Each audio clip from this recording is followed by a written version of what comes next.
keadaan sehat dan tetap semangat ya. Senang sekali rasanya bisa bertemu dengan adik-adik yang kalian ketiga pada pagi hari ini. Terima kasih juga karena sudah meluangkan waktunya untuk hadir dan mengikuti seminar kita pada hari ini. Oke, tak kenal maka tak sayang katanya ya. Jadi izinkan aku sebagai Master of Ceremony, namaku Dewi Febrianti. Jadi di sini aku akan memandu jalannya acara dari awal hingga akhir. Oke, hari ini kita akan mengikuti seminar dengan tema tadi sempat dimention sama Ibu ya. Tentang apa tadi? Ada yang business plan. Oke, yang lebih jelasnya itu temanya langkah dahsyat membangun bisnis dari nol melalui FOMO sebagai strategi marketing. Kira-kira dari tema ini kalian ada yang familiar gak? Kalau tentang FOMO-nya ya, ada yang tahu tentang FOMO? FOMO? Iya betul. Waktu makanya kadang kita jadi penasaran, akhirnya jadi beli, coba, kayak pengen tahu itu rasanya gimana ya. Yang viral tuh ramai itu karena apa aja. Dan ternyata fenomena ini sering dimanfaatkan oleh pelaku bisnis teman-teman sebagai strategi marketing. Yang lagi viral di sosmed, TikTok kan biasanya banyak. Pernah? Kalau cewek kan pasti kayak make up ya atau baju, kerudung, betul? Aku penasaran, laki-laki pernah gak sih FOMO? Pernah. Apa kira-kira? Baju atau apa nih? Sepatu? Sepatu bola? Baju. Oh baju. Oke. Iya. Nah mereka tuh yang lagi belajar marketing itu gimana sih biar makin boom gitu, makin viral di sosmed. Pasti ada strategi marketingnya biar efektif. Jadi menarik sekali ya dari tema ini. Dan daripada penasaran, teman-teman dan yang lainnya, langsung saja nih kita dengarkan materi dari para. Selamat datang Pak Kawan. Tepuk tangan lagi dong.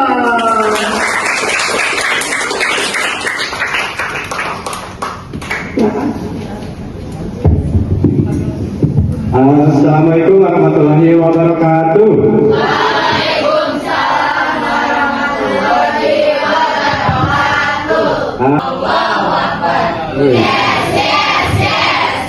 Luar biasa banget ya teman-teman. Gimana kabarnya hari ini? Baik ya teman-teman.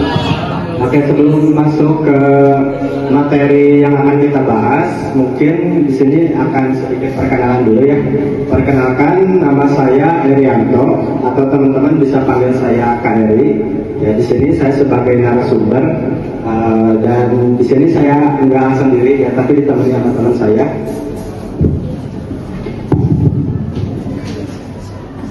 Assalamualaikum warahmatullahi wabarakatuh. Waalaikumsalam warahmatullahi wabarakatuh. Selamat pagi. Pagi, luar biasa. Tetap semangat. Allahu Akbar. Yes. Tangan dulu untuk semuanya. Saya di sini sebagai narasumber yang menemani Kak Eri. Perkenalkan, nama saya Japar Latif. Kalau bisa disebut Kak Japar, kalau tak bisa disebut Kak Latif. Bebas sih, sesuai kemauan rekan-rekan teman-teman semuanya gitu. Nah, kami di sini akan membahas tentang sedikit langkah dahsyat membangun bisnis dari nol melalui FOMO. Teman-teman pada tahu FOMO? FOMO itu kayak ikut-ikutan tuh, kayak kalau teman-teman nih kalau main keluar terus ngelihat tempat makanan yang antriannya banyak, pasti penasaran loh. Pasti pasti pengen mencoba tuh. Nah, itu termasuk FOMO juga itu. Jadi FOMO itu berkaitan dengan ikut-ikutan. Apa yang di Kota Bogor? Ada yang tahu nggak? Ada yang tahu nggak? Yang ini apa? Makanan-makanan yang FOMO dan banyak pembelinya.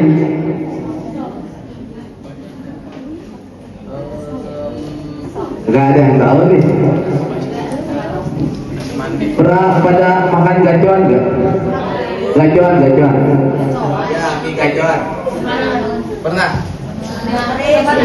Oh, di depan kan situ ya, murah ya. Murah berarti situ ya. Harganya murah, terus opsi utamanya itu tempat sih. Tempatnya enak ya, tempatnya enak benar itu. Jadi kalau harga murah kan semua makanan kan semua toko-toko makanan itu banyak yang murah juga. Tapi kalau di mie gacoan itu tempatnya enak, harganya murah, harga pelajar, terus ada yang 24 jam juga di sini ya, di depan ya. Jadi itu tuh pembelinya itu nggak berhenti gitu, jadi nggak menghilang FOMO-nya itu. Tahu FOMO, teman-teman di sini kan sudah pada tahu ya kalau FOMO itu adalah rasa tidak mau ketinggalan. Nah sebenarnya perasaan itu tuh nggak selamanya negatif teman-teman, bisa kita arahkan ke dalam perasaan positif. Bagaimana caranya? Nah caranya itu adalah kita menjadikan FOMO ini sebagai strategi dalam berbisnis. Gitu.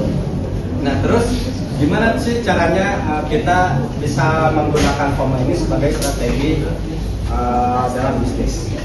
Nah kita bahasnya dari gimana caranya kita mulai bisnis dari nol dulu ya teman-teman.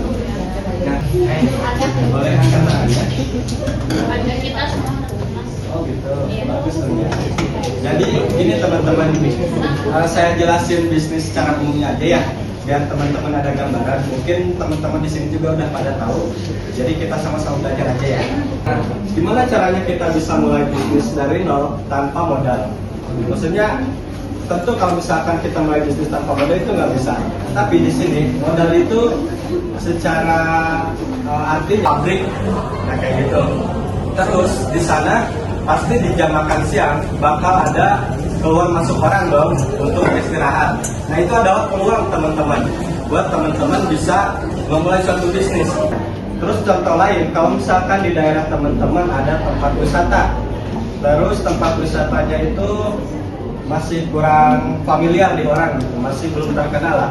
Nah teman-teman, kalau misalkan teman-teman punya skill editing yang bagus atau bisa percaya diri di depan kamera, itu bisa menjadi peluang juga teman-teman. Teman-teman bisa kerjasama dengan pemilik tempat wisata tersebut untuk memperkenalkan tempat wisatanya ke khalayak luas ya. Dengan cara apa? Nah ini masuk lagi ke selanjutnya, itu ada platform gratis bisa menjadi senjata utama kita. Nah kan kita tadi mulainya dari bisnis dari nol ya, kita belum punya modal yang besar, kita belum punya, pokoknya kita mulainya dari nol.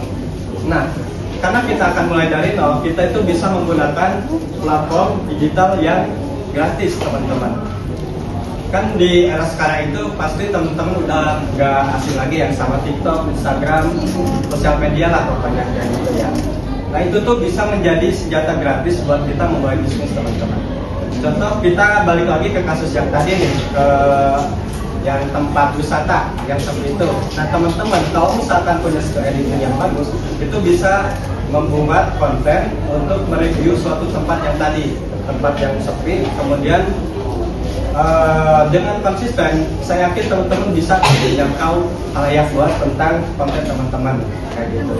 Nah kalau misalkan udah bagus tuh, itu teman-teman bisa mengajukan kerjasama lebih dalam lagi kepada pemilik tempat wisata tersebut. Nah itu juga peluang. Sebenarnya banyak banget teman-teman peluang yang ada di sekitar kita. Tinggal bagaimana caranya kita untuk bisa memanfaatkan peluang tersebut. Nah, tempat makan sebelah itu nggak ada kipas angin, jadi yang makan itu kegerahan. Terus di tempat sebelahnya lagi tempatnya sempit, tempat duduknya kurang nyaman. Nah itu teman-teman itu bisa kita manfaatkan sebagai nilai tambah dalam bisnis kita. Itu namanya adalah diversifikasi.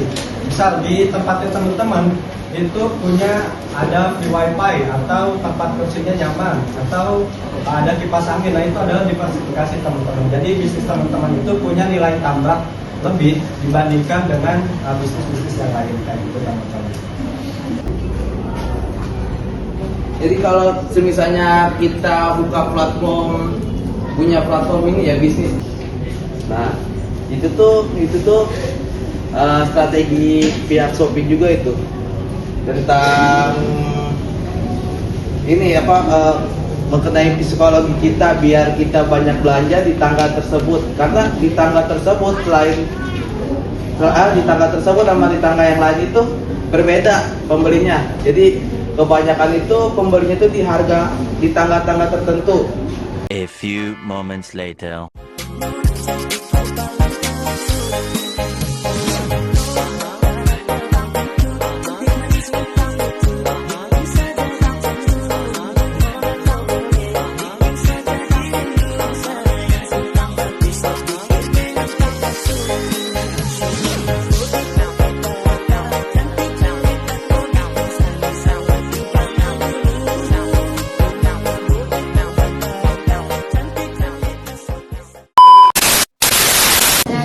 Dari 1191. Nah, kan Kakak udah menjelaskan kan dengan tentang materi diversifikasi.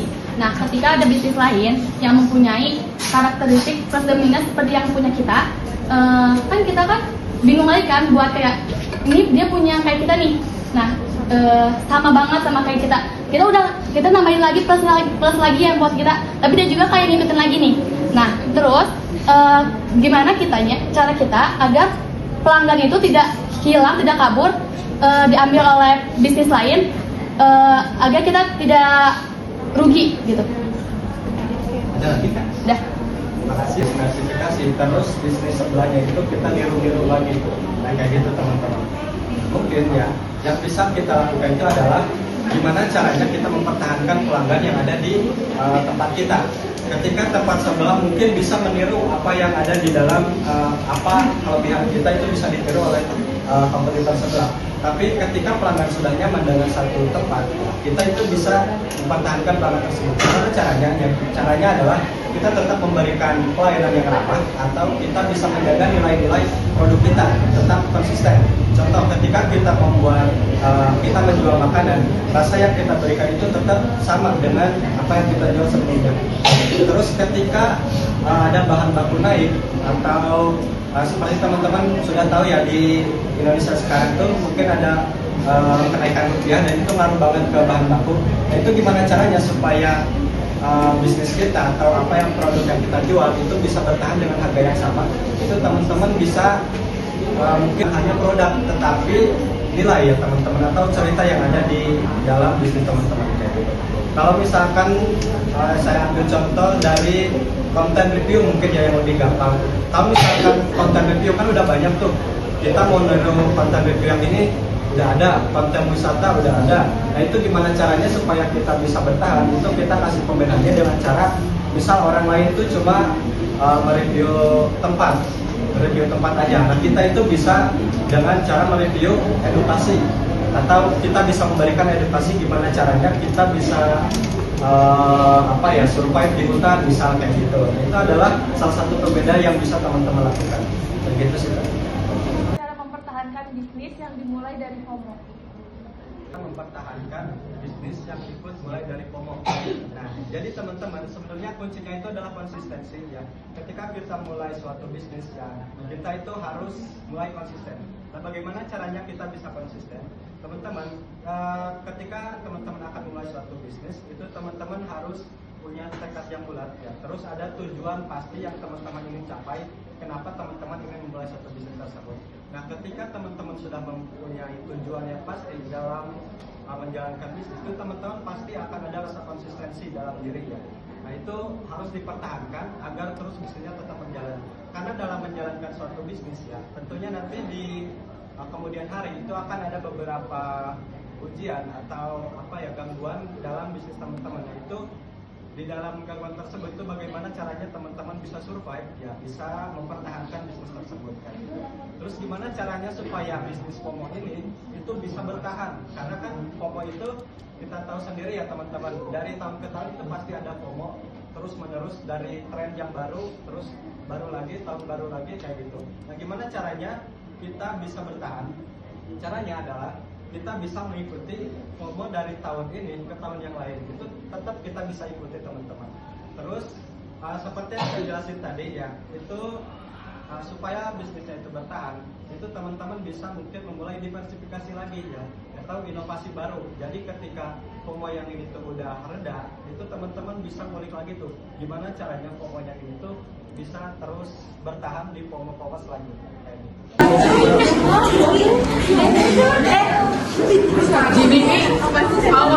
Jadi ini kan tadi 2 orang ya. Jadi satu ini tuh buat 2 orang ya. Isinya ada 2 buat 2 orang Pak. Boleh silakan diterima. 1, 2, 3. Di bidang apa tuh Kak? Kuliner. Udah berjalan berapa tahun? 10 tahun. 4 tahun. Luar biasa. Kasih tepuk tangan dulu. Punya sendiri atau keluarga? Sendiri. Kak, boleh bertanya gak? Kakak pertama kali mulai bisnis itu modalnya berapa? 400.000 tuh teman-teman udah bisa mulai bisnis. Tepuk tangan. Kalau boleh tahu ya, kalau boleh tahu kayak ini per bulannya itu omsetnya berapa? Tapi kalau misalkan nggak ini juga nggak apa-apa, nggak tentu ya. Tapi PO sistemnya PO ya. Iya sih. Terus kira-kira menurut kakak, kalau misalkan mau mulai bisnis, hal apa sih yang pertama dilakukan? Niat ya, niat. Harus mulai dari yang kita suka, betul nggak? Terus kira-kira kedepannya setelah kakak dengar tadi sudah mungkin sedikit ada gambaran ya, kira-kira kakak akan ada melakukan hal apa nih? Kayak misalkan gimana sih cara supaya membangun bisnis? Ada lagi? Oke teman-teman, jadi kata temannya tadi setelah dengar seminar tadi, temannya ini bakal melakukan suatu inovasi yang terhadap bisnisnya.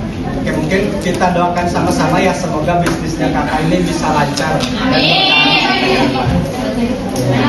Boleh tepuk tangan sekali lagi teman-teman.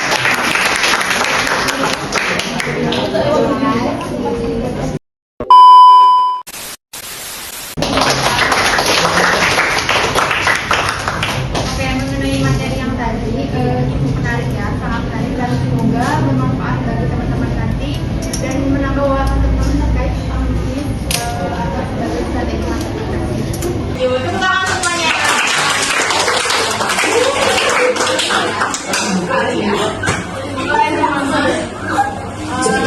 Masuk ke yang penutup Pak. Tidak terasa kita sudah sampai di ujung acara ya. Mari kita bertepuk tangan sekali lagi buat kita semua dan para narasumber.